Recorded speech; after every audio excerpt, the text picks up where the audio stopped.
बोलो जयकारा बोल मेरे श्री गुरु महाराज की जय। श्री सद्गुरुदेव भगवान की जय।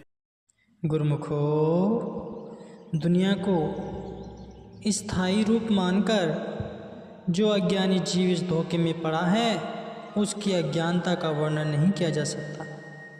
इस धोखे में आकर यह प्राणी कितना परेशान है, उसकी दुखी अवस्था का सजीव चित्र उतारते हुए सूरदास जी कथन करते हैं कि हे दीनबंधु, मैंने अपनी जिंदगी में अपने सभी रिश्तेदार और प्रिय लगने वाले मित्रों से सहायता पाने की बहुत आशाएं रखी थी कि ये मेरे काम आएंगे, लेकिन अंत में उसने ही धोखा दिया। हे नाथ, अब आपकी बारी, अब आपकी बारी है। आपका नाम पतित उदाहरण है, इसलिए अब आप अपने नाम की लाज रखो और मुझे अपना एक वृद्ध जानकर मेरी बिगड़ी हुई हालत को अपनी कृपा का हाथ देकर संभालो। हे मेरे सच्चे हितैषी, मुझ जैसे मूर्ख ने बचपन तो खेल कूद में गवा दिया और यौवन विष भोगों में समाप्त कर दिया, तथा अब इस वृद्धावस्था में पहुंचने पर तथा हृदय की आँख खुलने पर ज्ञात हुआ क्या कि अफसोस इस संसार में आकर मैंने क्या करना था और क्या कर बैठा। अपने पिछले किए हुए कर्मों के परिणाम में मिलने वाले भविष्य के कष्टों का स्मरण करके मेरी कपकपी छूट जाती है। हे गरीबों की दुख भरी आवाज़ को सुनने वाले, इस समय सिवाय आपके मुझे और कोई सहारा नहीं दिख पाता। अब तो केवल आशा त्याग कर आपके द्वार पर बैठा हूँ, आप ही मेरी रक्षा करो। ए मेरे परमपिता, जिस संतान के लिए मैंने कई इष्टों को मनाया, जिसका जन्म लेने पर मैंने कई प्रकार की खुशियाँ मनाई और जिनकी शिक्षा व पालन पोषण के लिए अनुचित व उचित ढंग से धन अर्जित व खर्च किया, जिसकी शादी पर दिल खोलकर दौलत खर्च की, वही संतान जिनके लिए खून पसीना एक कर दिया, इसी आशा पर कि मेरी ये लायक संतान वृद्धावस्था में मेरी सेवा करेंगे, मुझे सुख पहुंचाएंगे। लेकिन इस औलाद ने मुझे इस अवस्था में नकारे और पुराने टूटे फूटे बर्तन की तरह अलग कर दिया।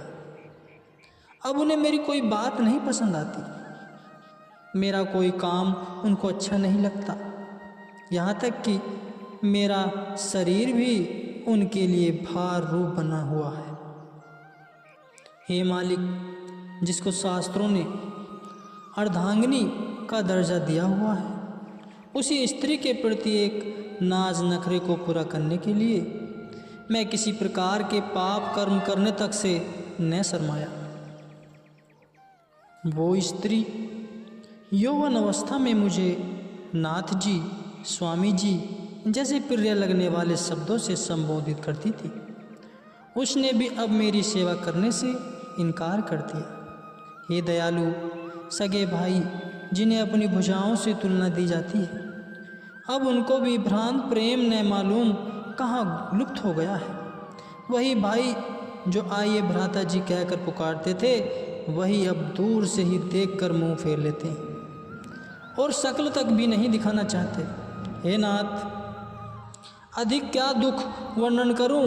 सभी रिश्तेदारों ने जो मुझे पीड़ दिखाई वो तो दिखाई ही, लेकिन आश्चर्य इस बात का है कि अपने शरीर की जो त्वचा है, जिसे हर समय साबुन से मल मल कर साफ करता और तेल लगाकर मुलायम बनाए रखता था, रेशमी और कीमती वस्त्र पहनाता, साथ ही इत्र फुलेल लगाकर हर समय उसे सुगंधित बनाए रखता था, अब वही देह शिथिल होकर मेरी जीवात्मा से अलग हो गई।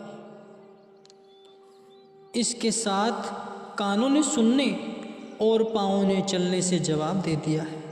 आँखों से हर समय पानी बहता रहता है, जिस कारण भली भांति देखा भी नहीं जाता।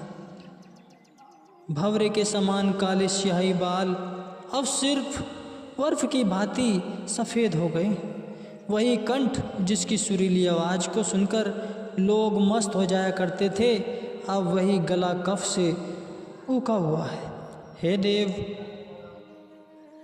अपने रिश्तेदारों की तो स्वार्थपरता को देख व अपने शरीर की इस विनश्वरता को देख मुझे दिन रात व्याकुलता सी बनी रहती है। किसी भी क्षण सुख का श्वास नहीं ले सकता।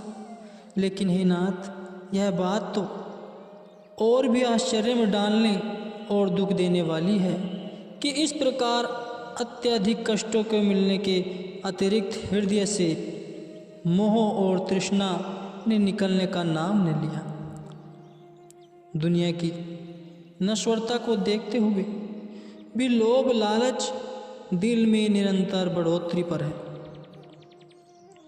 रिश्तेदारों का स्वार्थ में व्यवहार और अपने प्रति उनका घृणा का व्यवहार देखते हुए भी इनका मोह बढ़ता ही जा रहा है।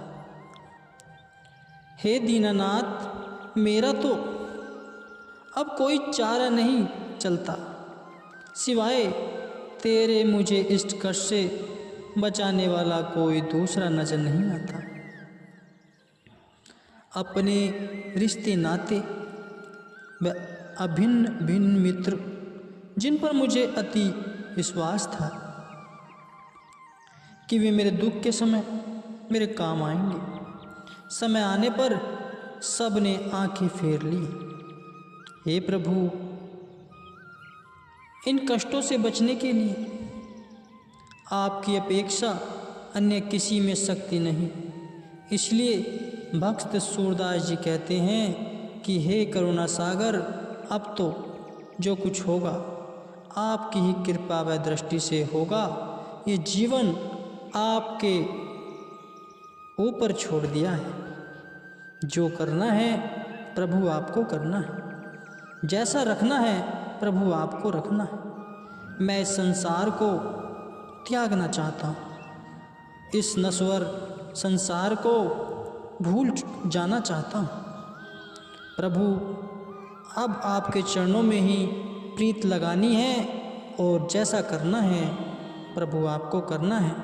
ये जीवन आपका है और आप पर ही निर्भर है कि आप जैसा रखें। प्रभु सुख दें दुख दें, सब आपके ऊपर है।